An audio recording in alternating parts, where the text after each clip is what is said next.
I've been thinking a lot about the tech layoffs recently. Today in October 2024, if you've been following the news, you've likely seen a lot of this. Cisco, Intel, Intuit, even Salesforce, Apple, here and there. A lot of companies are laying people off. And in my work, I'm a career coach and I get to talk to a lot of different people. And I've talked to a lot of people recently who've spent a long time at these companies, 15 years, 20 years, and they've been laid off. And it sucks. It's really, really painful to be given that news especially after such a long time at those companies. So today I really just wanted to share, some quick thoughts about some conversations I've had recently about people going through that, and maybe some advice that hopefully people that are in that situation will find to be helpful. I've talked to a couple of folks in my career coaching practice. They fall exactly in this bucket. They've been at companies like a Cisco, like an Intel, like a Dell for 15, 20 years, got the layoff, and they're really not sure what to do next. So I wanted to provide, 2 to 3 things that I think could be helpful to folks in that situation. So the first thing I'd recommend really is to take some time to re-identify your brand. You've been working at that company for so long, you've probably gotten so used to the language they use, their processes, how they operate internally, and that really becomes a part of you over time.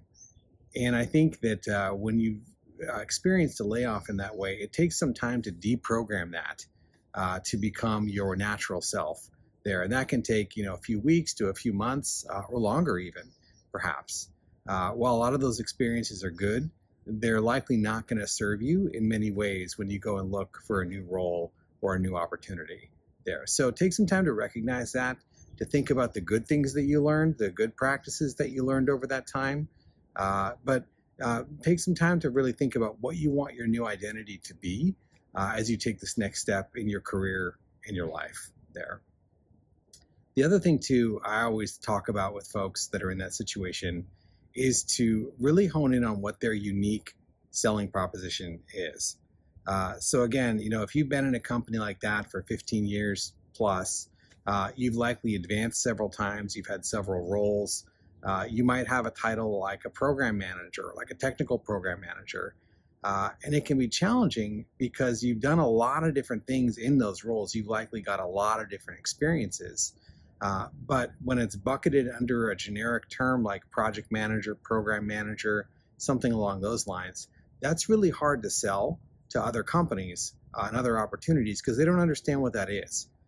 So what I encourage folks that I work with to do is to break down not what their titles have been necessarily, but what unique values they deliver to companies. So that can be, specific times like you've helped to solve problems. When would people go to you for advice internally? What things do you feel are in your sweet spot? Focus on defining 2 or 3 things there. Think about what those are and focus on what you can solve, what you can offer, less on a specific title or level that only matters at the previous company. So those are the 2 most impactful things that I would recommend. Again, taking time to deprogram some of the language, ways of thinking, keep the good, get rid of the not so good. Take some time to identify your new identity, what you want to be, and then really think about what your unique value is that you can deliver in new roles. So layoffs are tough. It's hard to bounce back from them, but the good news is there is liftoff after layoff, if you will, if you do it right. But it takes some time and some practical approaches to do that well. So hope that was helpful. Just some quick tips on how to navigate layoffs for anyone that may be experiencing that at the end of the year here in 2024.